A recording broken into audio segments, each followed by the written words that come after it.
Hello my dear viewers, thank you for watching my videos.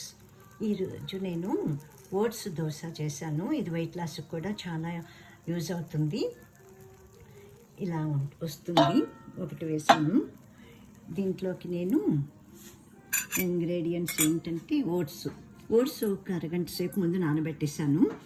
ఆ తర్వాత ఇలాగా మెత్తగా అయిపోయాక అరగంట అయ్యాక ఇందులో నేను చిల్లీ ఫ్లేక్స్ కొంచెం కలిపాను, కొద్దిగా మిరియాల పొడి కూడా కలిపాను, కొద్దిగా జీలకర్ర, పసుపు, ఉప్పు వేసేసి కలిపాను.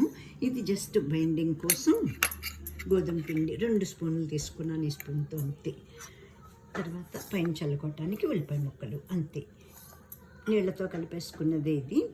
ఇట్లాగా వస్తుంది దోశ. చాలా బాగుంటుంది, వెయిట్ లాస్కి చాలా యూజ్ అవుతుంది.